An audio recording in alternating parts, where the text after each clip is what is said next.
Venezuela es un debate necesario y por eso estará en todas las voces, sobre todo por lo que se está decidiendo en estas horas en ese país. La institucionalidad está en crisis, esto agravado además por los acontecimientos más recientes, los de esta madrugada. Y además por las posturas locales, algunas de ellas muy polémicas. A eso vamos a ir en minutos, pero hay un tema de la escena local que ha ocupado gran parte de la agenda política, tiene una importancia sustantiva. El presidente del Frente Amplio ha convocado, se encargó de ponerle énfasis a algunos dirigentes sectoriales internos del Frente Amplio para comunicarles que se pronunció el Tribunal de Conducta Política sobre el caso Sendik. En esa cobertura estuvo Marcelo Irachet, al que recibimos en vivo. Marcelo, buenas noches, ¿qué tal? Hola, ¿qué tal, Daniel? Un gusto estar en comunicación con ustedes. Por supuesto, un saludo al panel, a los invitados. Una jornada, por cierto, muy intensa, muy ajetreada, la que se ha vivido hoy en el Frente Amplio, básicamente por el elemento que se ha conocido oficialmente y formalmente, que es la llegada del fallo, del dictamen del Tribunal de Conducta Política del Frente Amplio, que estuvo analizando la gestión y la actitud del vicepresidente Sendik en oportunidad del uso de la tarjeta corporativa de ANCAP, a requisitoria del propio Sendik. Recordamos que el vicepresidente se presentó ante el Tribunal de Conducta Política el pasado 28 de junio, hace exactamente hoy 34 días. Está el dictamen, está en poder del presidente del Frente Amplio en un sobre cerrado y que deberá considerar el plenario de la coalición, que, según dijo oficialmente, no tiene una fecha ya establecida. Se presume podría ser sobre finales de este mes de agosto o comienzos del próximo mes de septiembre. Es ese el órgano de dirección del Frente Amplio el que habrá de resolver sobre el futuro político del vicepresidente Raúl Sendik. Marcelo. Decíamos que fue una jornada bien ajetreada. Sí, te escucho, Dani. Exactamente, porque por estas horas creció el rumor vinculado a la eventualidad de que la lista 711 le reclamara al presidente Miranda que dejara su cargo, le reclamara al presidente Miranda que dejara de ejercer la presidencia del Frente Amplio en atención a lo que entienden fueron inapropiadas filtraciones. ¿Tienes el dato sobre eso, Marcelo? Estuvimos, sí, nosotros investigando sobre el particular, Daniel. Estuvo también el equipo de producción de Telenoche y de Todas las Voces, y podemos asegurar que, según se nos informó, no se le ha pedido la renuncia por parte de la 711 al presidente del Frente Amplio. Sí se nos admitió que hay un cierto malestar por la forma en que se había manejado el presidente de la coalición respecto a este tema, básicamente por el tema de las filtraciones, y esto va por nuestra parte. Recordemos que no hace muchos días el semanario Búsqueda publicó una aparición de Javier Miranda en un comité de base donde habría indicado que si el plenario del Frente Amplio en su momento no se pronunciaba en línea con lo que diga el dictamen del Tribunal de Conducta Política, él renunciaría. Sobre ese aspecto y algunas otras filtraciones acerca de este caso es que se generó un malestar, pero se nos afirmó esta noche, hace algunos minutos nada más, que no se le pidió la renuncia. Eso es en base a las fuentes que nosotros hemos consultado, al menos, o que hemos podido consultar al menos hasta ahora, Daniel. Bien, impecable, como siempre, Marcelo. Muchas gracias. Estaremos contigo si corresponde más adelante. Ahora, el tema de la noche. Tengo aquí las 5 razones por las cuales Óscar Andrade considera que sí puede seguir hablándose de democracia en Venezuela, y en esta otra hoja, las 5 por las cuales Conrado Hughes considera que no, que es una barbaridad. Pero vayamos a este disparador que hemos preparado.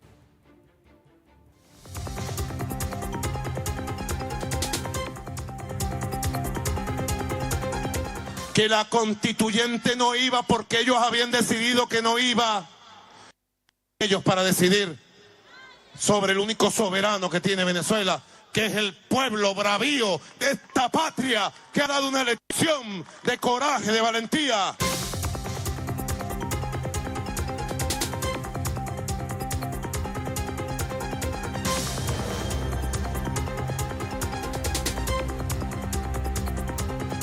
Y yo les entrego un arma para la paz, la Asamblea Nacional Constituyente, gran instrumento, el arma de paz. Así estaba ese primer informe. Tenemos el gran gusto de recibir al ex canciller de la República, el doctor Didier Operti. ¿Qué tal? ¿Cómo le va, Operti? Muy bien, muy bien. Gracias por su presencia. Y también al señor diputado Gerardo Núñez, del Partido Comunista. Gerardo, ¿qué tal? ¿Cómo le va? Buenas noches, muchas gracias. Recién llegado de Venezuela, por otra parte. Sí, en el día de hoy. Aquí tengo lo que les decía, ¿no? Las 5 razones por las que Óscar considera que debe seguir hablándose de democracia y las razones por las cuales Conrado considera que no. ¿Debe seguir hablándose de democracia en Venezuela? Sin lugar a dudas, creo que estamos frente a una democracia que se está robusteciendo y consolidando, no sin Democracia dificultades. que se está robusteciendo y consolidando. Sí, claro. Voy a prestarle mucha atención a los términos. Sí, porque es un hecho que no se puede cuestionar en un acto democrático que participen 8 millones de personas, 8 millones de venezolanos, en una instancia electoral no obligatoria, en un vuelco que hizo el pueblo venezolano a un camino que implica el diálogo, que implica la paz, que implica la búsqueda de encuentros y soluciones, evidentemente a una situación conflictiva, a una situación que manifiesta elementos de violencia, pero que la tonalidad general que ha ocurrido en estos días ha sido una consolidación muy importante que ojalá culmine con un proceso que permita establecer la paz definitiva en Venezuela y obviamente también para el resto del continente. Veremos si el clima está dado para eso. Si me permite, con todo respeto, doctor Operti, ha venido acompañado de la Constitución venezolana. Ella ha venido acompañada de mí. Ella ha venido acompañada de usted. Sobre la pregunta que le hacía al diputado Núñez. Bueno, discrepamos totalmente. Venezuela vive una dictadura en todos los aspectos. Tiene un dictador que tiene todas las trazas, además del dictador, por lo que dice, por lo que amenaza, por lo que hace, por lo que ordena, por su permanente hostilidad hacia la oposición, por su no aceptación del juego de los poderes. Hay que recordar que este mismo señor fue el que impidió, mediante chicanas que todos tenemos en mente, la realización del revocatorio, que estaba en la Constitución, que está en la Constitución de Venezuela y que el presidente Chávez en su momento apoyó como una fórmula precisamente garantista para que el pueblo, a medio camino de un periodo, pudiera pronunciarse sobre la bondad o inconveniencia del gobierno. De manera que podemos decir que es una democracia, sí, claro, si consideramos, por ejemplo, que las democracias populares de la ex Unión Soviética eran democracias. Claro, la palabra democracia se puede usar de una manera muy generosa. Hay gente que la ha usado en el pasado para definir sistemas absolutamente totalitarios. Algunos representantes del peor Reich de Don Adolf Hitler señalaban que había condiciones para un Estado democrático. Era el señor Goebbels el que lo decía, su jefe de propaganda. Es decir, la palabra no hace la cosa. La cosa aquí es que hay violencia, hay ruptura de lo que es la convivencia de un mismo pueblo, porque los que mueren son todos venezolanos y los matan venezolanos, se matan entre ellos. Esto tiene mucho más de confrontación y de lucha armada que de democracia viviendo en paz. Por lo tanto, yo me ciño a ese criterio. Ponen equilibrio en los tiempos nada más. Sí, yo creo que una democracia es un concepto mucho más general. Por ejemplo, en estos días se entregaron 1.700.000 viviendas a los sectores más postergados, más pobres de Venezuela. ¿Eso es parte de la democracia o no? La distribución que se está haciendo de la riqueza en Venezuela, que ha avanzado en estos últimos años, la inclusión al sistema educativo, la inclusión al sistema sanitario, la inclusión a los planes sociales que hoy está llevando adelante Venezuela, que ha permitido sacar a millones de personas alfabetizando y también sacando a millones de personas de la pobreza. Estos temas también conforman a lo que es la democracia y me permito señalar también que no se puede decir que porque en Venezuela no se consiguieron las firmas para el revocatorio existe una dictadura, porque eso no es una decisión del presidente, es una decisión del Consejo Nacional Electoral que invalidó muchas de las firmas cuando aparecieron firmas de personas que no habían firmado o que incluso eran fallecidas. Bien, quiero ir con Óscar Andrade, con Conrado Hughes y además con nuestros periodistas, tanto Ale Labraga como Roberto Hernández. Simplemente y en términos muy breves, doctor Operti, ¿le fastidia, le entristece o le preocupa este tipo de argumentaciones? No, no me fastidia porque pero yo veía soy una como cierto gesto de persona... fastidio. No, lo que pasa es que frente a la contundencia de los hechos, un Estado que desde que ingresó al Mercosur no ha hecho otra cosa que causarnos problemas. Un Estado que no ha consensuado ni siquiera los compromisos básicos de su condición de socio. Un Estado que tomó la iniciativa de presionar en forma material y directa de prepo al gobierno de Paraguay bajo circunstancias que podrían tener algún punto de contacto, pero que son absolutamente disímiles, buscando bajo la presión la renuncia del presidente. Sobre esto termino. Sí. No es por lo tanto un problema de sensación, es un problema de análisis, ¿Quiere de responder de reflexión. esto? ¿Quiere responder de esto el diputado Sí, Núñez? creo que- Ya creo vuelvo que contigo, Marco- Gerardo. Ya vuelvo contigo. Antes, lo que señala Óscar Andrade, le planteaba la producción a Óscar aquellas razones por las cuales puede seguir afirmándose que hay una democracia en Venezuela, Óscar. Y tú elaboraste esta placa, que la tenemos aquí para que nos vaya mencionando estos, en principio, 5 puntos. Sí. Sí, a ver, ahí el primero es porque hay una situación donde desde que triunfa el chavismo, el pueblo ha sido convocado más que nunca en la historia de Venezuela. Acá tú dices, O porque sea, hubo 21 consultas ha en habido un 19 componente en términos de poner a disposición de la voluntad popular en reiteradas ocasiones, reforma constitucional, procesos revocatorios, se impulsaron procesos revocatorios en etapas previas en los que se puso a consideración, o sea, ha sido permanente puesto en consulta. Este último domingo fue nuevamente puesto en consulta. Un segundo componente es que se logró un sistema electoral transparente. No lo digo yo, que no sé nada del sistema electoral, lo dicen expertos en términos electorales, que no se comprobó en ninguna de esas 21 consultas populares, en ninguna se comprobó fraude. Después fundamentas cada uno de los puntos. Vamos Claro. al tercero. Lo que digo es, bueno, ¿cómo llegó Maduro? ¿De un golpe de Estado? ¿No? A Maduro lo eligieron las... Es más, estaría bueno que recordemos el día que ganó Maduro. El día que ganó Maduro fue un día de violencia igual que el domingo. O sea, el día que ganó Maduro hubo más de 10 muertos.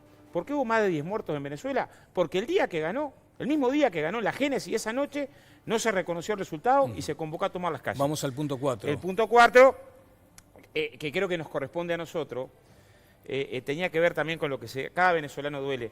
Hay que ser respetuosos con las decisiones que los venezolanos tomen.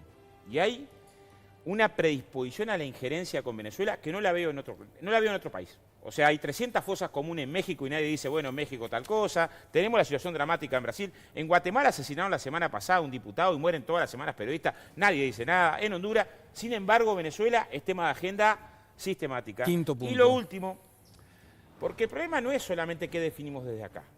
El tema es si justificamos que el camino es la violencia o el camino es la legalidad. Y tenemos una oposición que hoy se debate. Hay que ver el debate de Freddy Guevara, yo recomiendo, de hoy y a Lup. En medio de la asamblea, donde Lup lo manda a callar y le dice, mirá, tu estrategia nos ha llevado a este camino.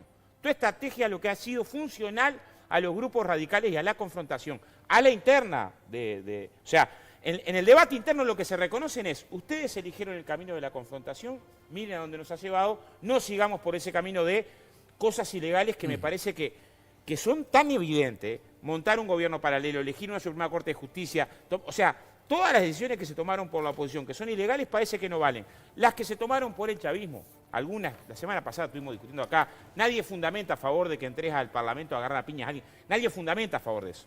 Pero hay un doble rasero evidente. No puede ser que condenemos eso y no condenemos cuando se ataca la Suprema Corte de Justicia. Tendrás tiempo para fundamentar algunos de los puntos. Conrado, ahora vamos a los tuyos, los 5.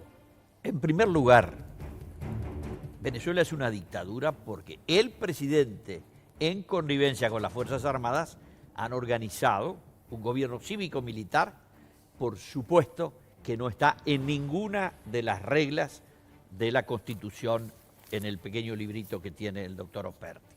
Pero también es una dictadura porque la protesta ciudadana pacífica y sin armas desde el 4 de abril ha llevado a más de 120 civiles a la muerte y en particular a estudiantes jóvenes y hasta adolescentes como vimos en estos días. En todos los casos asesinados por la Guardia Nacional Bolivariana y las milicias armadas que el gobierno ha armado. En tercer lugar, porque hay más de 1000 civiles que han sido detenidos y remitidos a la justicia militar en un apartamiento absolutamente total de los principios del derecho penal en cualquier lugar del mundo y que trae muy tristes recuerdos en el Uruguay.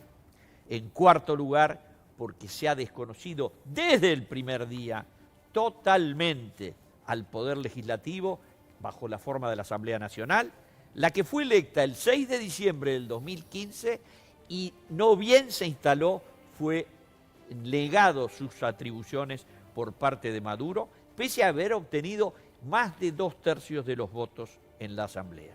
Y en último lugar, a propósito de estos días, porque se ha convocado a la elección de una constituyente sin consultar al soberano. La Constitución bolivariana, en su artículo 347, dice que el soberano, que es el pueblo, es el que puede convocar a una constituyente. Luego en el 348 nombra los órganos que lo pueden hacer. Y la representación de esta constituyente es solo de la dictadura y sus esbirros. No hay nadie de ningún partido.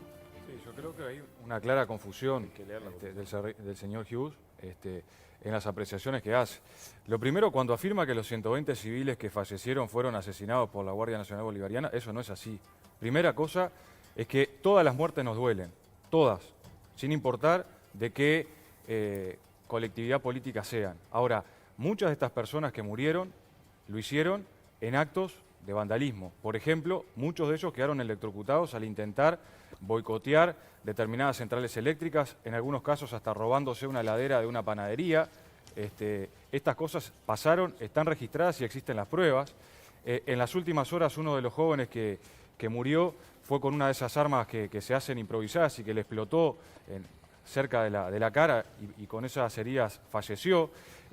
Y además, el otro día se anunciaba, después de la asamblea, después de la elección, una instancia para generar una comisión de la verdad para investigar todas estas muertes y llegar al fondo del asunto. Y creo que tiene un error de interpretación muy grande de la Constitución. Yo acá traje la Constitución también de Venezuela y el artículo 348 es muy claro. El artículo el 347 claro, es el por que eso, rige. pero es que el 347 habla de otras cuestiones. Acá usted está fundamentando en función de la iniciativa de la convocatoria, y la iniciativa de la convocatoria es muy claro el artículo 348 al decir que existen tres posibilidades.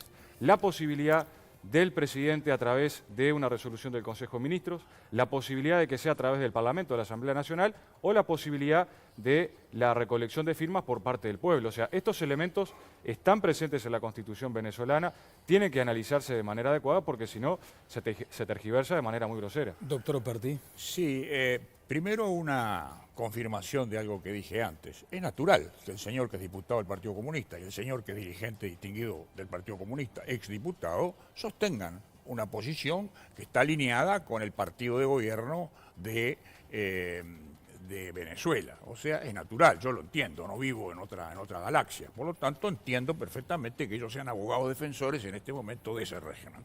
Pero vamos a poner este tema en clave uruguaya, en clave constitucional uruguaya y en clave sistema político uruguayo. El sistema político uruguayo, afortunadamente, tiene una constitución, los partidos políticos rotan en el poder, el pueblo vota libremente, acá no se anota quién va a votar, no se habla con las empresas, no se habla con los funcionarios para ver si están o no en disposición de ir a votar, no se les amenaza con ese carnet patriótico. Acá es distinto, esto es diferente, no podemos comparar esa democracia, entre comillas, a la que se alude en Venezuela con nuestra democracia. Primera precisión. Segunda precisión. Una cosa es la iniciativa para promover la reforma. Y el presidente tiene iniciativa. No estoy discutiendo eso, hasta lo he escrito. Presidente, y lo he dicho públicamente, el presidente puede promover la iniciativa. La cuestión está en el trámite para la constituyente. Y el trámite para la constituyente, el único lugar donde está previsto es en la propia Constitución, que establece claramente que debe procederse con arreglo a determinados procedimientos que concluyen con un plebiscito. Más, el propio presidente Chávez, eso es así. El propio presidente Chávez aprobó esta Constitución con un plebiscito que tuvo lugar en el año 99. Sí, señor, déjeme decirlo con toda precisión, el 15 de diciembre del 99. Y fue proclamada por la Asamblea General el 20 de diciembre. La propia Constitución del presidente Chávez en sus disposiciones finales establece con claridad que debe ser respetado la opinión del pueblo.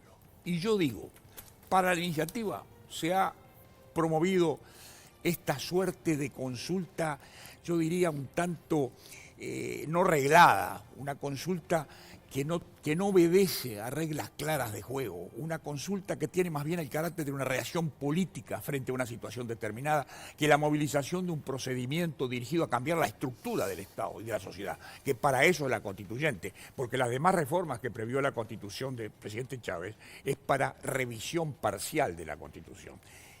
Termino. Lo que está pasando es un fenómeno de acción y reacción. La violencia, naturalmente, que existe. La violencia se alimenta. Si usted me pega a mí, yo le pego a usted. Es decir, la violencia siempre es activa, es acción y reacción. Acción y reacción. Si usted me pega, yo le pego. Es así. Entonces, eso es inevitable. Eso es inevitable. Y que luego empecemos a contabilizar anecdóticamente que hubo tal y cual episodio, eso no cambia la naturaleza de la situación. La situación sigue siendo violenta, de inestabilidad. Y no nos olvidemos de algo importante. El presidente Chávez fue beneficiario en el 2000, y yo estaba allí, de la Carta Democrática Interamericana. Es el procedimiento que lo restituyó al poder 3 días después, acompañado de una movilización popular muy fuerte, pero con un procedimiento institucional y diplomático.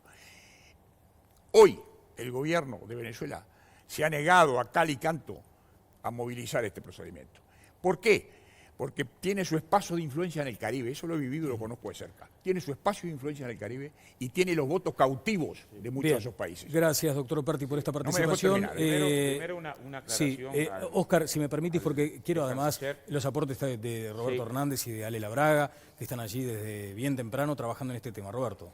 Sí, primero que nada, Daniel, creo que todos, más allá de las opiniones políticas que podamos tener, tenemos que sentir tristeza por lo que pasa en Venezuela. Y yo creo que a la gente seguramente le debe preocupar el tono, más allá de que un presidente como Nicolás Maduro, al otro día de terminada esta elección, que muchos la critican, bueno, cuando hay más de 10 muertos, se habla de 15, 16 muertos, el tono no sea otro. En vez de celebrar lo que pasó, diga, muchachos, mañana vamos a hablar de esto, a partir de este momento, duelo nacional. ¿Qué pasaría si esta situación ocurre en nuestro país? ¿Qué esperamos de un mandatario? ¿Qué es lo que tendría que decir? Es lo que obviamente voy a preguntar a los invitados y también al panelista. ¿Cuál es el aporte a la paz, al diálogo que se hace que Leopoldo López y Antonio Ledesma vuelvan a ser encarcelados por una posible fuga? Así se pensó. Sí, si me permitís, Roberto, vamos a compartir esas imágenes para que respondan a tu pregunta, porque las tenemos. Fue este último acontecimiento de la madrugada cuando los principales referentes de la oposición fueron detenidos por las fuerzas policiales. Tenemos ese video, por favor, adelante.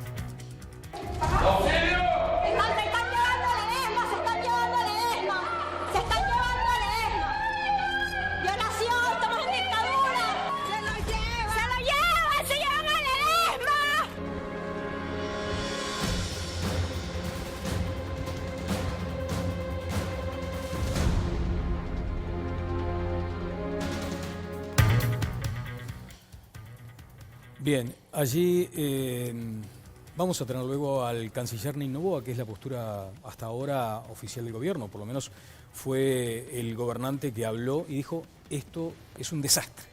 Ese fue el término que empleó Ney Noboa, es un desastre. Bueno, ahí veíamos imágenes que han subido a través de las redes sociales y después vamos a ver también la repercusión de los familiares de Antonio Ledesma y Leopoldo López, que han hecho escuchar su voz a través de las redes sociales. Pero el servicio de agentes del Servicio Bolivariano de Inteligencia, el famoso SEBIN, que fueron quienes retiraron de sus casas a Ledesma y a Leopoldo López, también, según se ha sabido, han estado cerca de la casa de alguien cuyo nombre ha tomado relevancia en el último tiempo, que es la fiscal general Luisa Ortega, que forma parte, en definitiva, del chavismo, que ha hablado acerca inclusive de lo que mencionaban recién, del tema de la Constitución del año 1999, y ha dicho, el chavismo es una filosofía de vida y este es el principal legado del presidente Chávez. Esto lo dijo Luisa Ortega, a quien parece que también querían llevar las fuerzas del SEBIN. Finalmente se retiraron de la puerta de la casa, pero que ha sido en los últimos tiempos, Daniel, muy dura con el presidente Maduro. Está completamente en contra de lo que está pasando y dicen por allí que es una de las figuras a las cuales apuntaría entonces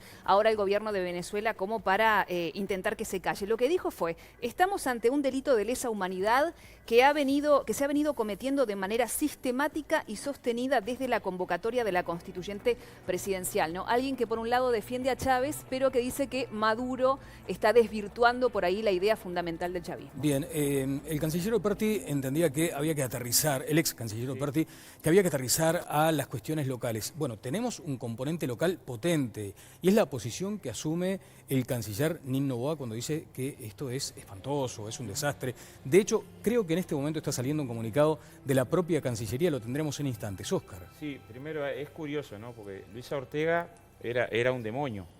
Era horrible Luisa Ortega. Es más, fue la que encabezó, la fiscal que encabeza el procesamiento de López, ¿no? Durante ese tiempo era un demonio. Desde el momento que Luisa Ortega pasa a ser crítica, se descubre la trayectoria de Luisa Ortega y dice, pero miren, una catedrática brillante, es una cumbre del pensamiento. No yo, Miren todo lo que tenía hacia atrás esta persona. Estoy seguro que con los miembros, si uno mira el currículum vitae de los miembros del Consejo Electoral, va a pasar lo mismo. Si mañana alguno llega a irse a la oposición, se va a encontrar que eran de los más prestigiosos catedráticos, que era gente excelentemente formada, que era... ¿No? Después. Ahora, yo voy a contestar, no voy a sacar el bulto a ninguna de las preguntas, ¿no? O sea, yo tengo claro quién son Ledesma y quién son López, que participaron del golpe del 2002, que participaron en Azonada, que participaron del sabotaje petrolero, que participaron de las movilizaciones que terminaron con asesinatos en el 2013, que participaron también en el 2014, que tienen un prontuario largo. Teniendo en claro todo eso, ¿no? Yo creo que la señal de revocarles la salida transitoria es un error. ¿Sabés lo que dice la Cancillería? Voy a aclararle algo a Operti. Sí. Yo no soy abogado de ningún régimen, yo defiendo mis ideas. Yo acá vengo a defender mis ideas. Vengo a defender mis convicciones. En este caso, me parece que le mandé una carta a Conrado antes de que se diera las elecciones para fundamentar un poco más. El programa a veces no da el tiempo suficiente. Mi opinión de la Asamblea Constituyente es que no resuelve el problema. ¿No? El problema está abierto en Venezuela, tenemos una situación para la salida. Sí creía que si había una amplia votación, ¿no? Y salía fortalecido el chavismo tenía que convocar al diálogo. Y si había una baja votación, la responsabilidad del diálogo y la negociación era de la MUD, que en mi opinión, ¿no? Más allá que tiene esta interna, que no fue noticia hoy increíblemente, ¿no? O sea, la disputa en la Cámara de los dos principales dirigentes de la MUD, uno acusándolo a otro de haber elegido un camino ilegal, hablamos de todo de Venezuela y no hablamos de eso hoy. Increíble, ¿no? Conrado, antes te quiero decir, esas dos personalidades que tú has mencionado, tanto López como Ledesma, son citados expresamente por la Cancillería. En este caso, si me permite, director, voy a ir a la pantalla con ese comunicado recién emitido por la Cancillería de la República. El Ministerio de Relaciones Exteriores hace instantes que ocurrió esto y señala: ante los hechos de pública notoriedad que recogen la nueva detención de Leopoldo López y Antonio Ledesma, figuras relevantes de la vida política de la República Bolivariana de Venezuela, acontecida a pocas horas del proceso eleccionario de la Asamblea Nacional Constituyente, el gobierno de la República Oriental del Uruguay exhorta una vez más al gobierno de dicho país a que libere a todos los presos políticos, incluyendo estos dos últimos. Asimismo, el Uruguay hace un llamado al gobierno de la República Bolivariana de Venezuela a asegurar el pleno goce de los derechos humanos de los detenidos, recordando la responsabilidad del gobierno por la integridad física de los mismos. El gobierno de Uruguay reitera su compromiso con la República Bolivariana de Venezuela en la búsqueda de una solución política, negociada y duradera que ponga fin a la violencia y a la polarización de la sociedad venezolana, destacando una vez más que el encarcelamiento político no contribuye a dicha solución. Es lo que dice la Cancillería. Ahora, ¿me dejás devolver una pregunta? Porque yo pero traté de contestar respondeme de esto. lo que decía si no nos distraemos, Oscar, por favor. No, a ver, yo creo que los problemas de los venezolanos son de los venezolanos. Pero ¿cuál es tu valoración de este comunicado? Es un error la decisión institucional de meternos en la interna del Poder Judicial. Yo puedo tener una opinión. La mía es, para el clima del diálogo, no favorece. Por más que, ahora sí quiero que me conteste Roberto, es sensato que dos personas que se les exonera de la prisión para prisión domiciliaria con un acuerdo tácito, convoquen a no dejar la gente a votar, convoquen al enfrentamiento y a la violencia. Porque hoy tenemos 12 muertos, ¿no? Entre otras cosas porque se convocó a cortar las calles, tengo los videos, ¿no? Te los puedo mostrar, ¿no? No dejen que se lleve a cargo la constituyente. Está mal el tono de un lado y del otro. No, pero lo que estoy diciendo es, ¿por qué no preguntaste de un lado, del otro? ¿Te parece sensato que vos salís de prisión domiciliaria y decís, bueno, muchachos, mañana no vota nadie, corten las calles? Pero ¿por qué no? Y decimos entonces que de Maduro, al otro día festejar lo que pasó en la elección y no decir, muchachos, duelo nacional, 15 muertos. No Conrado. importa de qué lado son. Conrado. Yo quiero retomar algunas ideas que se han esbozado. Por ejemplo, la idea de que el gobierno de Venezuela lo que ha realizado es una extraordinaria redistribución. Bueno, en los dos últimos años, el Producto Bruto de Venezuela cayó 26%. Esto quiere decir que la torta que fabrican los venezolanos, el gobierno de Maduro la contrajo en un cuarto del total. Están revisándose las cifras porque habían pronosticado 12, una cifra nunca alcanzada por ningún país de un país en paz y no estaba en guerra durante el año 2016 en ninguna parte del mundo. Pero además, este fin de semana yo tuve ocasión de ver 2 piezas televisivas que les recomiendo porque están en la red. Uno es la descripción del discurso de lo que dijo Maduro la noche del triunfo. A las 12 de la noche se mandó un discurso de 46 minutos, en donde había un pequeño grupo de gente que festejaba y él todo el tiempo se dedicó a negar el concepto de paz y difundir la idea de que además le había reservado una celda a cada uno de los opositores. Si eso es la visión de la paz, estamos fritos. Diputado Núñez, a ver, por favor. yo creo que hay algunas confusiones en los planteos que se realizan. Yo, en el mismo sentido que planteaba Óscar, creo que no es bueno intrometerse desde el punto de vista institucional en temas de otros países. Discrepas con el comunicado de la Cancillería. O sea, discrepo conceptualmente con lo siguiente, porque está enfocado hacia el gobierno.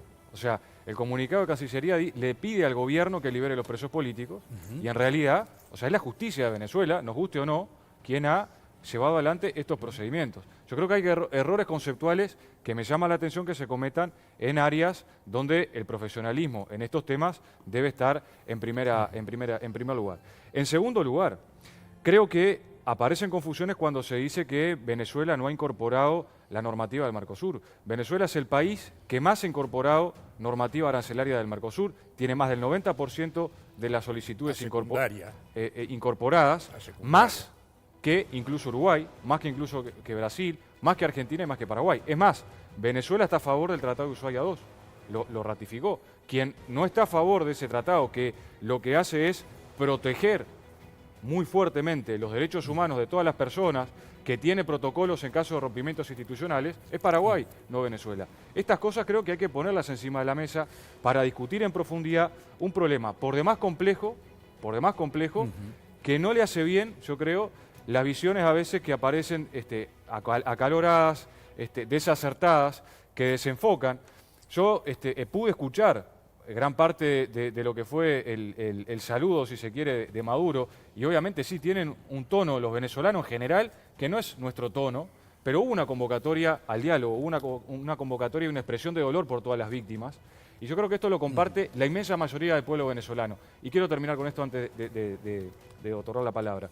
Lo siguiente, en Venezuela, la inmensa mayoría del domingo, haya ido a votar o no, se expresó en paz. Y creo que este es el elemento central que nosotros tenemos que colocar, porque aún aquellos venezolanos que no fueron a apoyar la Asamblea Constituyente, que elige los candidatos y que en una segunda etapa tendrá que poner a consideración el texto constitucional en plebiscito, aquellos que no participaron, en la inmensa mayoría lo hicieron en paz y no acompañaron las acciones violentas de pequeños grupos. Bien, quiero conocer la opinión de la gente con Ale Labraga. Las redes están muy intensas y está bien que les demos la posibilidad, porque para eso los convocamos a participar con el hashtag Opino en Telebeca. Didier. Bueno, yo quisiera un poco volver el debate, o este mini debate que se ha establecido, a 2 o 3 puntos centrales. A mí me llama mucho la atención en este caso de Venezuela, que el tema de la afectación de los derechos humanos sea tan poco invocado por quienes defienden el gobierno de Maduro. Es decir, parece como que los derechos humanos no son doble vía. Es decir, derechos humanos que no son solos el derecho a la vida, es el derecho a la alimentación, es el derecho a la educación, es el derecho a la vivienda, el derecho a la salud. Y nos hemos hecho abstracción de todas las carencias. Yo por suerte tengo muchos amigos en Venezuela, profesores, colegas con los que me reuniré ellos ahora en el mes de octubre. Los conozco, soy miembro de la Academia de Venezuela, tengo una vinculación bastante fuerte con Venezuela. Y tengo también datos de primera, no datos de segunda ni de la CNN. Tengo datos personales de gente que me merece confianza. Y yo puedo decirles a ustedes que lo que vive Venezuela es una permanente situación de irritación pública, una permanente situación de intolerancia, una permanente situación de riesgo, una permanente situación de zozobra. ¿Que mucha gente fue a votar? Sí, es posible. Yo no voy a entrar a discutir cifras, no estoy capacitado. No hubo observadores internacionales, naturalmente, o sea que no tengo tampoco elementos fehacientes. Yo quisiera ver los informes de los observadores internacionales. Están pronto. No los he visto aún, por eso digo, no cuento con esa ¿Hubo evidencia. observadores internacionales? No cuento con esa evidencia y por lo tanto no cuento con esa evidencia, si me permitís, no cuento con esa evidencia y no la voy a tomar en cuenta. Supongamos que sí, que hubo esos 8 millones y pico de personas que votaron. Pero nos olvidamos de lo previo, nos olvidamos de la combinación que hubo por parte del presidente, de su advertencia. Imaginen ustedes un presidente en el Uruguay que previo a un plebiscito, y lo sabido también, y ya que ustedes quieren hablar del pasado, hablemos un poquito del pasado, porque se hablaba del pasado para evocar las consultas que eran con viento a favor, pero en cambio aquella que presumiblemente iba a ser en contra no se realizó. Y nos olvidamos de una cosa muy importante, que es la Asamblea Nacional ganó por goleada. Esa Asamblea Nacional ganó por goleada. Y ahí esa elección, con la constituyente, de acuerdo al propio texto constitucional, desaparecen todos sus poderes. Quiere decir que por la vía de la constituyente se suprime la Asamblea Nacional. Y ese es el objetivo político final, institucional y político, señor Maduro. Bien, lo que quiero saber es si porque uno cuando asume que hubo observadores internacionales, presume que son neutrales y no afines al gobierno venezolano. Son neutrales. Hubo 43 observadores internacionales. La inmensa mayoría de esos observadores internacionales eran periodistas, personas vinculadas a movimientos sociales en general, pero además participó un consejo, que es el Consejo de Expertos Electorales de Latinoamérica, que es un organismo muy técnico y profesional, que estuvo monitoreando este procedimiento y tiene una integración. Vamos a esperar por esos resultados. Plural. Primero, a ver, la Asamblea Nacional, la oposición no creció en votos. Tuvo los mismos votos que tuvo Capriles. O sea, el porcentaje en la Asamblea Nacional, que no es de 75, como dijo Trovo acá, se ve que estuvo confundido, no tuvo un más de 66% de votos, tuvo un 57 contra un 43. Esa fue la elección. Tuvo que ver con una alta abstención del chavismo. O sea, 7 millones y pico de votos tuvo Capriles y perdió, y 7 millones y pico de votos los mismos tuvo la Asamblea General. ¿Son pocos? No, son un montón. También los de Capriles son un montón. Lo primero que para pensar una lógica de diálogo, tenés que reconocer que hay una oposición que tiene respaldo importante. No es que no tiene respaldo. Claro, cuando construís un discurso como algunos construyen acá, yo creo que de manera irresponsable, que es, el chavismo no tiene a nadie, si votó, no votó a nadie, votó cero, genera una lógica de confrontación. De vuelta, sobre las presiones yo le voy a recordar algo al canciller Operto, cuando era canciller de la República. La Intendencia de Canelones, ¿sabe qué hacía con los trabajadores de Canelones que eran contratados? No rendían cuentas ante la Intendencia. Los que eran contratados tenían que ir a rendir cuenta a los diputados del Partido Colorado, y le puedo traer no uno acá, sino 20 de mis pagos, año a año, para ver si les renovaban el contrato. Esa era la forma de contratación de la Intendencia del Partido Colorado cuando Didier Operti era canciller de la República. Vos trabajabas todo el año, Roberto, ¿sabés qué tenías que hacer? No rendir cuenta de tu trabajo. Tenías que ir al diputado del partido de tu departamento y él te evaluaba según cuánto habías ido a las reuniones, habías repartido folletos. Es una mala jugada, Eso era lo que pasaba en Canelones, donde yo viví. Acuérdese de que el estilo es el hombre. El estilo y le puedo decir los nombres de los diputados y le puedo traer acá los nombres de los trabajadores. Entonces, cuando hablamos de presiones para el voto, hagámonos cargo de nuestra historia también, ¿no? Si no, muy sencillo. Una historia local que solo usted conoce. Conrado.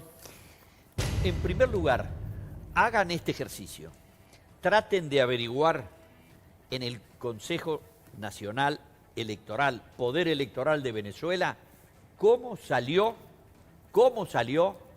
la votación de la constituyente en cualquier estado de Venezuela. Traten de hacerlo. Traten de averiguar cuántos votos en cada estado, no, ya no digo en cada ciudad, en cada estado de Venezuela. Trate de averiguar cuántos votaron en blanco. Trate de averiguar si hubo votos anulados.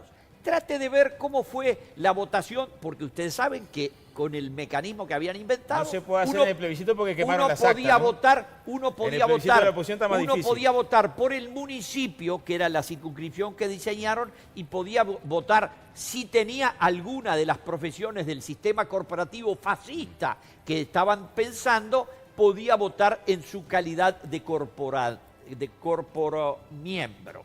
Muy bien, nada de eso está.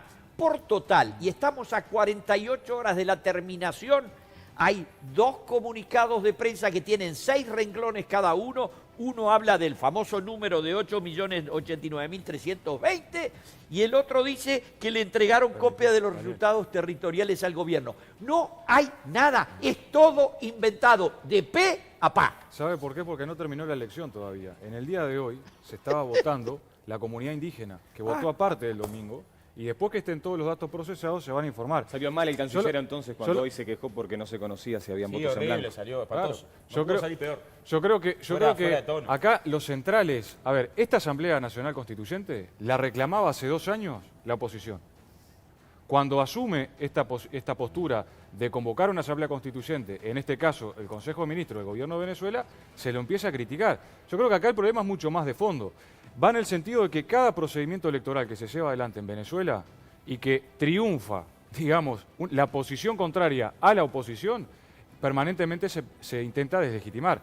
Cuando gana Maduro, hoy lo relataba Oscar, enseguida, cuando gana, se convoca al desconocimiento, se convoca a la violencia. Y en ese cuadro no es posible establecer el diálogo. Yo me quedo con varios de los elementos que el otro día planteó Rodríguez Zapatero en un comunicado público, para mí muy importante, por más que no comparta la totalidad del comunicado. Ahí establece claramente un cronograma para sentar a las partes a hablar. Sentar a las partes a hablar. ¿Se ha intentado desde el oficialismo? Se intentó. ¿Se ha intentado desde algunos sectores de la oposición? Se ha intentado. Pero hay que buscar las formas para que se sienten todas las partes, para que transiten un camino de diálogo, para que transiten un camino realmente abocado a resolver los problemas que hoy tiene Venezuela. Bien, Óscar Andrade decía que había estado carente del sentido de la oportunidad del canciller Noboa y creo que calificaste como horrible. Quiero que... porque antes me imagino que si le decís eso al canciller Noboa, quiero a Lacalle Pou, el líder del Partido Nacional, que también se pronunció a propósito de esto. Y es esa la razón por la que nos lleva siempre a suponer que hay connotaciones fraternas que nos unen a Venezuela, si no nos explicaría por qué todo este debate político. Si quieren, después los panelistas opinarán sobre esto, pero vayamos a lo que decía Lacalle Pou. Y hay que decirlo con todas las letras. Yo creo que el silencio cómplice, vergonzoso de nuestro gobierno, de nuestros 2 gobiernos, el anterior y el actual, se debe a que hay una fortísima relación, vinculación económica, negocios. Y es triste que por el bienestar económico de algunos pocos, amparados por el calor del gobierno, con complicidad del gobierno, hoy Uruguay tenga esta posición indigna. No representa la declaración del gobierno tibia, tímida, sin compromiso, porque lo que no quieren es jugársela. No representa al sentir de los uruguayos. No me cabe la menor duda de todos los partidos políticos.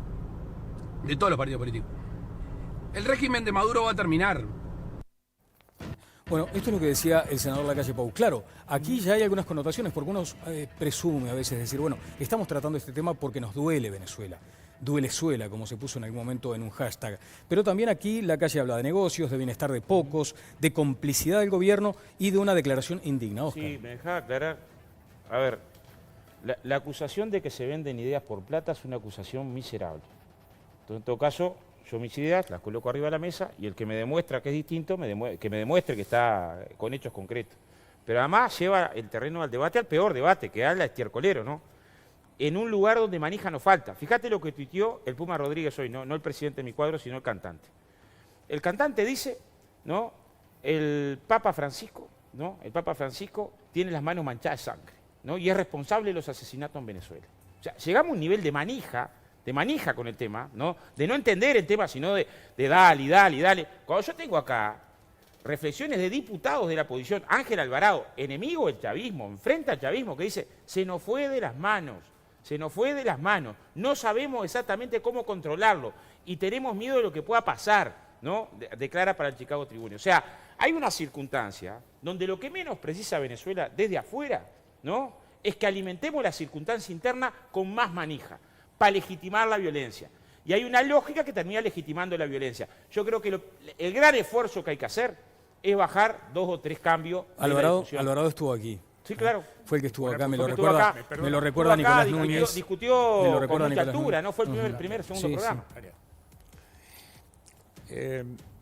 Yo creo que el grado de pasión que uno pone en esto es el grado de sensibilidad que tiene. A mí este tema de Venezuela para mí no es un tema de administración política, es un tema de administración humanitaria. Este no es un tema simplemente de proyecto político, como se dice ahora, ni es tampoco un juego de gobierno y oposición. La última expresión popular representativa de Venezuela fue la elección de la Asamblea. Y repito ese concepto, Asamblea que no ha podido sesionar libremente desde que se instaló, porque por interferencias de las autoridades extra-Asamblea, obedientes al Poder Ejecutivo, llámese Consejo Electoral. Yo tampoco estoy en la panacea de la señora que hoy aparece limpiando su pasado. No. Yo no compro ese buzón. Lo que estoy tratando de ubicarme es en el tiempo. Y el tiempo más reciente que me muestra que el pronunciamiento popular más claro que hubo en el pueblo de Venezuela fue nombrar una asamblea que es soberana, que de acuerdo a esta Constitución tiene una pléyade de facultades similares a las que tiene nuestra asamblea, y que a través de este procedimiento de la Asamblea Constituyente desaparece. Desaparece. Perdóneme, desaparece. Le leo la norma. No, discúlpeme. Usted que ya me metió en el lío de Canelones, déjeme que yo lo meta en otro. Pero después en todo caso tendrá derecho... Por el criterio de la reciprocidad. Déjeme decirle, yo le voy a contestar las consultas si puedo. La disposición final de la Constitución dice que el Poder Electoral someterá a referendo las enmiendas a los 30 días siguientes de la recesión formal. Pero hay una cosa que me parece absolutamente fundamental, que es que, electa la Asamblea, esta deja sin efecto todos los demás poderes, es decir, todos los demás poderes, incluida la Asamblea. Sí, señor, le voy a leer el artículo, El presidente de la República no podrá objetar, artículo 349, la nueva Constitución. Y a renglón seguido agrega, los poderes constituidos, obviamente la Asamblea está entre ellos, no podrán en forma alguna impedir las decisiones de la Asamblea Nacional Constituyente. Eso no quiere decir que se invaliden todas las demás ni que dejen de existir. Perdón, si los poderes constituidos no podrán en forma alguna impedir las decisiones de la Asamblea, si las decisiones de la Asamblea Constituyente fueran recortar las competencias... Didier, ¿me acompaña en un razonamiento? Sí, ¿cómo no? Un razonamiento. Pero eso tiene que ir a un plebiscito este conflicto de poderes nace en lo siguiente, ¿no? Hay una elección donde hay una alta abstención del chavismo. En esa elección gana con un 57% de los votos la oposición, o tiene un porcentaje de arriba del 60% de las bancas. Se reconoce el resultado y por fraude se impugnan 3 o 4 diputados, ¿no? No toda la Asamblea General. Podía seguir funcionando, tenía mayoría la oposición. ¿Y qué había que hacer en esos lugares donde se impugnó por fraude? Volver a elegirlos. O sea, la gente tenía la posibilidad de volver a elegirlos, ¿no? ¿No hubiera sido mucho más sencillo que se aceptara que quien tiene que resolver, que es el Supremo Tribunal Federal y Comisión Electoral, estableciera que hubo una denuncia por fraude que la dio a lugar con pruebas y seguía funcionando con mayoría opositora la Asamblea General? ¿Qué decidió la Asamblea General? Decir, no, vos no mandás. Decidí que no mandás. Cuando está claro que es decisión de... O sea, jurídicamente esto es indiscutible, jurídicamente es indiscutible. Y entró en desacato por voluntad propia. Podía seguir funcionando sin problema, con mayoría opositora, y se iba a volver a hacer la elección en 60 días en los lugares impugnados. Entonces, asumamos todas las responsabilidades, ¿no? Asumamos todas las responsabilidades. Porque decir que no hay ninguna responsabilidad en desconocer un fallo, ¿no? Que impugna con pruebas evidentes, una circunstancia de compra de votos de 4 diputados y seguía 3-1 además los diputados, ¿no? Seguía con mayoría amplia la oposición. Seguimos en lo anecdótico, pero yo quiero señalar lo siguiente. Me parece que no podemos confundir lo que ha sido un procedimiento de impugnación legítimo, además, en eso comparto el diagnóstico, no lo podemos confundir con lo que ha sido el impedimento para el funcionamiento. Ha habido hasta agresiones de tipo físico. Yo he estado con algunos diputados. Condenables, pero son dos cosas distintas. Pero condenables, pero imagínese que usted si por un momento. Los diputados impugnados te van a impugnar la ley. Imagínese usted por un momento. Imagínese usted por un momento. Hay una situación de pero imagínese usted por un momento, usted que está en la comisión que está investigando si hubo o no inteligencia en los servicios de inteligencia en el periodo democrático. Imagínese usted que en plena sesión que tuvimos hace algunos días hubiera irrumpido un grupo de personas intentando por la violencia impedir Didier, que la el desacato comisión 2 años antes, no sea malo, Didier. No. El desacato 2 años antes democracia. Y no se puede decir que no hay responsabilidad política de la oposición de a negarse lo un que fallo me del niego, tribunal. por favor. No, escúcheme, a lo que yo me niego es a que utilicemos la palabra democracia en forma tan desmonetizada. Yo defiendo la democracia de mi país, porque hay una democracia y la seguiré defendiendo. A pesar de no constituir gobierno, la seguiré defendiendo como sistema, porque creo que es el menos malo de los sistemas. No pongo en duda eso, bueno, pero no me está contestando. Pero no, le estoy contestando a través de mi reflexión, no de la suya. Usted reflexiona desde un punto de partida, no coincidimos en el punto de partida, no podemos coincidir en el punto de llegada. Yo lo que sostengo concretamente es que hay un gobierno que ha desconocido atribuciones de un órgano legislativo elegido popularmente. Eso es lo que digo. A partir de que nombra a los diputados que están impugnados, gracias, Oscar. antes. Decía diputado Núñez. No inficciona todo. A mí me gustaría hacer el ejercicio que hoy nos proponía Didier de traerlo a nuestro país. ¿Qué hubiese pasado en Uruguay si la Corte Electoral detectaba al principio del inicio de este periodo legislativo fraude electoral y luego la Suprema Corte de Justicia actuaba en consecuencia? O sea, tendríamos realmente una situación escandalosa en el país por esto, pero yo entiendo que la vocación democrática institucional de la inmensa mayoría de los partidos, sin importar de qué partido sea, hubiese actuado en consecuencia y hubiese retirado a esos legisladores. Creo que eso hubiese sido lo más efectivo en el caso de Venezuela. Pero no nos olvidemos también que esta asamblea que estaba en desacato quiso violentar el poder del presidente. O sea, cuando un presidente que fue electo lo declaró en ausencia de funciones. O sea, uno puede discrepar con Maduro de acá a la China, puede decir que dice cosas que a veces están bien y que a veces están mal, pero no puede decir que no estaba ejerciendo la función. Eligió una comisión electoral, eligió una Suprema Corte de Justicia. Gracias, se fueron o sea, Ale. Tenemos muchos mensajes a través de la cuenta de Twitter, vamos a leer algunos de ellos, por supuesto, son muchos, ustedes también van viendo allí en pantallas. Por ejemplo, Álvaro Canaveris dice, qué equivocados que estamos, damos lástima, estamos divididos en algo que sucede en otro país. Para mi opinión es dictadura, dice a través de su cuenta de Twitter. También Pablo Pereira dice, López y Ledesma no fueron tomados por la justicia, sino por el Servicio de Inteligencia, el SEBIN. Andrade confunde, a propósito, Andrade, hay muchos mensajes para Oscar Andrade, debo decir.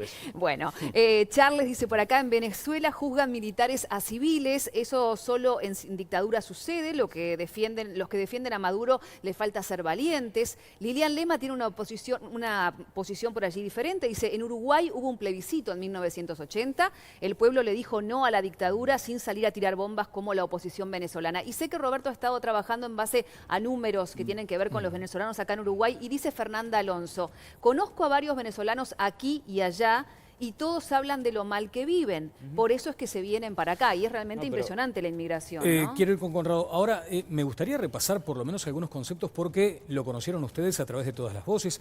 Es la comunicación de la Cancillería, la comunicación formal, oficial del gobierno uruguayo a través de su Ministerio de Relaciones Exteriores, donde se menciona a las relevantes figuras de la política de la República Bolivariana de Venezuela, mencionando a Leopoldo López y a Antonio Ledesma, y luego también señalando que el encarcelamiento político no contribuye a la solución pacífica que se debería buscar en Venezuela. ¿Qué dicen los portales? Vamos a preparar, si le parece, director, los portales de algunos medios hasta ahora. ¿Cómo influyen también? Hablemos desde Telesur a la CNN, en ese abanico, ¿cómo están influyendo? ¿Cómo están trabajando los medios? ¿Habrá acaso posibilidades de una absoluta verdad? Creemos que no, porque esto es como un rompecabezas, hay que contar con todas las piezas. Gobernantes y oposición en un estado casi que de guerra civil van a ocultar algunas de las piezas que hacen a la verdad integral. Pero ¿qué están diciendo los portales a esta hora, por ejemplo, sobre la situación en Venezuela? Lo estamos preparando. Conrado, decías tú. No, yo primero no voy a ponerme a discutir sobre un tema que saca recurrentemente Óscar Andrade, que hay pruebas evidentes de que 3 diputados fueron impugnados. Fueron presentados por un alcalde chavista en base a testimonios personales sin ninguna evidencia, pero igual los hicieron renunciar a los 3 y luego siguieron los fallos en contra de la Asamblea Nacional. Es decir, todo los signos y los síntomas de una brutal dictadura, pero además tiene la cosa más evidente: la gente huye de ese paraíso chavista.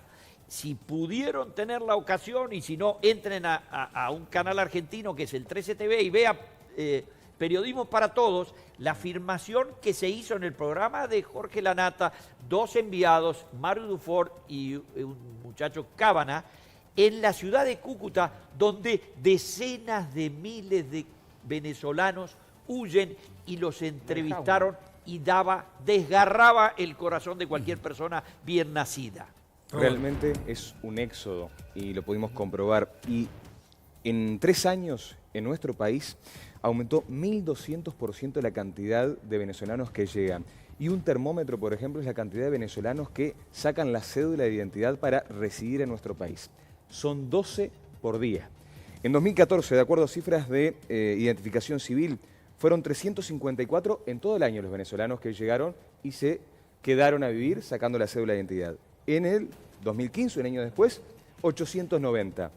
2016, 1.585. En los primeros 7 meses del año, 2.300 son los venezolanos que decidieron venir y quedarse a vivir. Y bueno, hemos recibido obviamente muchas de estas consultas de venezolanos que a través también de los Twitter, se ha creado algo que se llama Manos Veneuruguayas. Son tantos los que llegan cada día que venezolanos que ya residen más uruguayos que, bueno, les dan la primera mano para ubicarlos aquí. Me dejás una aclaración: crisis económica no es igual a dictadura. Hay crisis económica en Venezuela, indiscutiblemente hay crisis económica. Yo creo que no se puede analizar la crisis económica sin incorporar por lo menos 4 factores. El primero, una caída brutal del precio del petróleo. El segundo, la sequía más grande de la historia, que lo generó una matriz energética muy complicada. El tercero, el sabotaje interno brutal. Y el cuarto, una situación en todos los planos de violencia. O sea, analicemos la crisis económica teniendo en cuenta estos 4 aspectos que existen. Ahora, no son datos míos, ¿no? Desde que asumió el chavismo en el 99 hasta el 2014, previo a que estos factores se dan, la distribución de la renta petrolera fue más democrática, se sacaron a millones de la pobreza, fue de los países con mejor ingreso, amplió abiertamente la matrícula educativa, se mejoraron los indicadores sociales, bajó la mortalidad infantil de manera plena, ¿no? Hoy está en crisis económica. Ahora, ¿crisis económica es igual a dictadura? No, no es igual a dictadura. Hay una crisis económica pronunciada de la que no se sale en el clima de confrontación interno. Yo creo que también ahí hay que bajar los decibeles a los márgenes de confrontación. Porque yo vi, y vos debés haber también, Roberto, a decenas de miles de uruguayos en el 2002-2003 vendiendo la casa y yéndose del país. ¿Había dictadura en el Uruguay en el 2002-2003? No, teníamos una crisis brutal que afectaba fundamentalmente a los pobres y a los Va a hablar el niños. ex canciller Operti. Antes, lo que les decíamos, apenas, simplemente como un dato más, las portadas a esta hora de Telesur y de la CNN. Allí están ustedes advirtiendo, en principio, el portal de la CNN, donde se está señalando esta situación en Venezuela. Y, bueno, desde aquí no tenemos muchas posibilidades, simplemente era un repaso. Dice Tintori, bueno, esto es lo que confirmó Leopoldo López, que estaba embarazada. Reencarcelan a López y Ledesma, lo que debes saber, dice CNN. Vamos rápidamente a Telesur, que es esta cadena que simpatiza con el gobierno de Maduro. Consejo de Ministros rechaza injerencia de Estados Unidos y reafirman apoyo a Nicolás Maduro. Algunos de los títulos, en este caso de Telesur, para esta situación en Venezuela. Decía Operti. Yo hay un elemento que también me gustaría poner de manifiesto. Nos estamos olvidando aquí de la injerencia del ejército. Y a mí me llama la atención que sectores de la izquierda uruguaya que han sido, diría yo, activos en la lucha contra la injerencia de las Fuerzas Armadas en nuestras políticas, en el pasado e incluso hasta en el presente, cuando hacen algún tipo de declaración que incomoda el pensamiento o la sensibilidad de los representantes de la izquierda, también en muchos casos de los que no somos de izquierda. Pero resulta que aquí hay un conjunto de oficiales que es la guardia pretoriana del señor Maduro. Él se regodea apareciendo con todos ellos y teniendo un asentimiento expreso de tipo, yo diría, claramente caudillesco. Y ese fenómeno de la injerencia del ejército en la conducción de Venezuela no debe a nosotros, país basado en la voluntad de los civiles y en las libertades públicas, conmovernos, afectarnos, preocuparnos. ¿No debe ser eso un motivo de respuesta y de reacción pública? Gerardo Núñez. Sí, yo creo que, a ver, nosotros tenemos dos opciones. Hablar del texto y referirnos solamente a los acontecimientos como una descripción general, o referirnos al contexto que involucra ese texto y esa situación general, pero intenta construir una explicación a lo que está sucediendo. Obviamente que existe una situación de crisis económica en Venezuela, que existen dificultades muy importantes, que se vive una situación de violencia que acá creo nadie ha desconocido, pero lo importante es saber por qué está pasando eso. ¿Qué es lo que está sucediendo? ¿Cuál es el factor que hoy está desestabilizando esta paz que existía en Venezuela? Y si hablamos de injerencias, tenemos la injerencia de Estados Unidos directa, donde hay cables desde la embajada de Estados Unidos en Venezuela hacia lo que es el Departamento de Estado de Estados Unidos. ¿Cómo valora, Gerardo, la incidencia, para no hablar de injerencia, la incidencia que en todo el desarrollo de estos acontecimientos ha tenido el ex canciller del Frente Amplio, Luis Almagro? ¿Me permites recordar apenas algunas de las consideraciones más recientes de Almagro? El proceso de diálogo anterior fracasó por no ser consciente de la necesidad de redemocratización que tiene el país. El Poder Judicial venezolano ha roto el principio fundamental por el cual se asegura justicia al pueblo, su independencia. Se ha transformado en un elemento esencial del organigrama de corrupción institucional instalado. Pretender por parte del gobierno llegar al 30 de julio sería un acto improcedente desde el punto de vista democrático. Sobre Almagro, a ese señor ni lo ignoro. Almagro, ríndete. Te secarás, Almagro. Está seco. Con carta o sin carta los vamos a derrotar por la calle del medio. Y va a prevalecer la revolución bolivariana por encima de traidores como Almugre. Fue un día de luto para Venezuela. Fue un día de violencia y muerte ejecutadas con la hazaña cobarde de los dictadores contra el pueblo. Bien, bueno, y a este ex ministro de Relaciones Exteriores del Frente Amplio se sumó lo de Ninnova hoy diciendo que fue un desastre la última detención de estos calificados, según la Cancillería, de estos connotados dirigentes de la oposición. Sí, yo creo que las declaraciones de Almagro son lamentables. El papel que ha jugado es lamentable y lo que ha fracasado ha sido su gestión. Porque lejos de tener cada vez más países en la OEA que lo respalden, cada vez tiene menos países que lo respaldan. La última sesión que funcionó la OEA para intentar sacar una declaración contra Venezuela, contra lo que fue la instancia de elección de la Asamblea Nacional Constituyente, solo 13 países la votaron. O sea, cada vez tiene menos apoyo en la que eran OEA, el 80% de la población de América Latina. ¿Cómo habrá intereses económicos en todo esto? Porque uno podría hacer la generalidad y decir, bueno, en Venezuela obviamente que el principal foco es el petróleo, y obviamente que lo es. Quien es hoy ministro de Relaciones Exteriores, para hacerlo en nuestro lenguaje de Estados Unidos, es Tillerson, el principal, digamos, inversor, el principal propietario de la gran rosca petrolera de Estados Unidos, que tiene grandes intereses con Venezuela, que le hizo juicio al pueblo de Venezuela por determinadas deudas. O sea, entonces acá hay también intereses políticos y económicos muy fuertes que no se pueden no considerar en este análisis que estamos Debo realizando. hacer una pausa, Oparty. Está bien. Simplemente una breve. No pretendo a través de mis intervenciones, ni ninguno de nosotros creo que puede pretenderlo, cambiar la situación. El curso de los acontecimientos. El que vive Venezuela lamentablemente no está en nuestras manos. Por eso yo prefiero concentrarme en aquellos valores que sí están en juego. Y hay algunos valores que a mi juicio son universales. El valor del respeto por las personas, los derechos humanos, la democracia, el derecho al desarrollo pero en libertad. Esos son valores. Por algo Venezuela hoy está en el andarivel del protocolo de Ushuaia.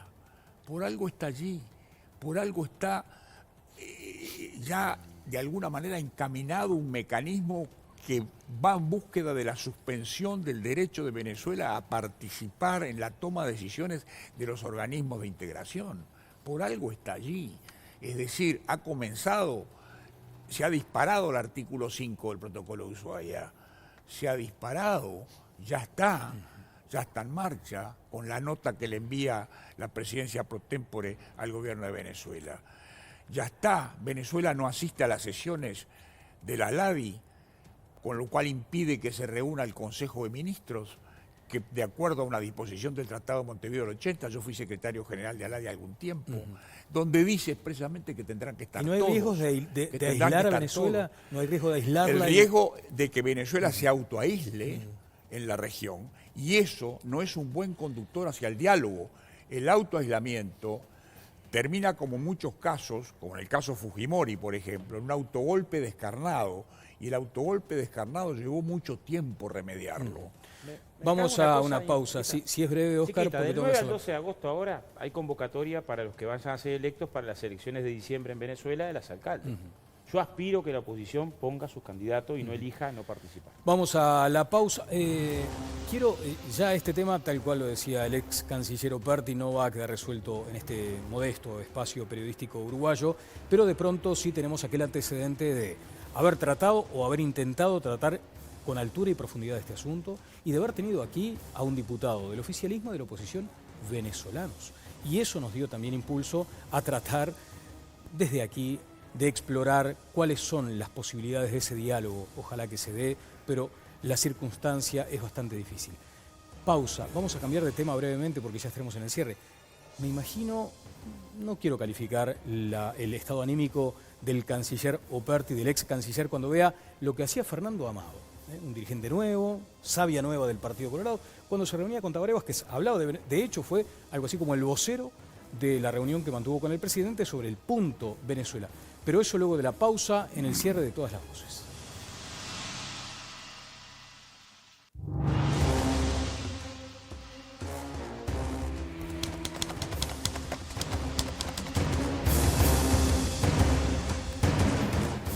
Hoy puse en un tuit el voto Amado, parecía ser esa la clave para aprobar la rendición de cuentas. Lo cierto es que hubo una reunión del diputado Colorado con el presidente Vázquez que generó malestar en algunos dirigentes del Partido Colorado, pero luego de la reunión habló Amado de lo que dijo Vázquez sobre Venezuela. A ver. ¿Es verdad que está consternado el mandatario con la situación que se vivió en Venezuela y en particular con las detenciones de Leopoldo López y de Ledesma? Es así. De hecho, una de las primeras cosas que le dije al presidente, ni bien inició la conversación, fue que no era el mejor día para tener una reunión de este tipo por las cosas que estaban pasando en el mundo y las cosas que estaban pasando particularmente en Venezuela. Y allí, bueno, empezamos notoriamente a conversar sobre el tema, a intercambiar opiniones. Obviamente yo le transmití mi opinión de mucha preocupación, de mucha indignación acerca de lo que está pasando en Venezuela, de lo que ha pasado en los últimos días, de lo que pasó esta madrugada. Y el presidente Vázquez, con mucha claridad, también manifestó su consternación por la situación que está pasando. Bueno, no me queda nada más de tiempo. Acudió sin consultar al partido, es una de las principales críticas. ¿Operti? No, yo había anunciado off the record que haría una protesta formal. ¿No va a opinar de esto? No, de esto va a opinar gente que tiene mucha más bueno, a ver. representatividad de mi partido que yo mismo. Yo tengo mi opinión, pero no es este el lugar para hacerlo.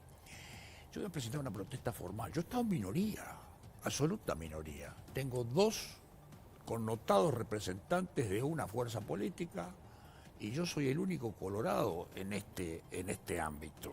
O sea, yo lo señalo a modo de constancia, porque a mí me gustaría haber tenido también, con todo mi respeto a Hughes, a alguna persona con tez colorada, o con tez, diría yo, un poco más próxima, porque realmente, Daniel, con todo respeto, me parece que ha estado un poco marcado un cierto desequilibrio. Bueno, muchas veces se sostiene eso y es razonable que se piense así. Por la dinámica del programa, a veces se piensa exactamente lo contrario, que los corretean por centro o por derecha. Es un poco la lógica en la que se da. Correteo, simplemente señalo un hecho. Pero tiene, o sea, es atendible su planteo, su protesta formal, que queda determinada en actas y vamos a tratar de corregirlo para que haya otro equilibrio. Lo cierto es que Connie también impone lo suyo, doctor, no hay que desconocer que ahí se balancea. Pero somos partidos distintos. Son partidos distintos, bueno, ahí está lo divertido también. Yo vengo Señores, a título personal, viene no a título tengo personal. mandato partidario. Se da cuenta, hasta en eso, viene a título personal. Bueno, ha sido muy grato compartir con ustedes este momento, más allá de que el tema es muy difícil y que lo sentimos a veces, como se dice, en las entrañas, y duele lo que está sucediendo. Nos vamos a reencontrar el próximo jueves a las 20:30 con todas las voces. Que pasen muy bien.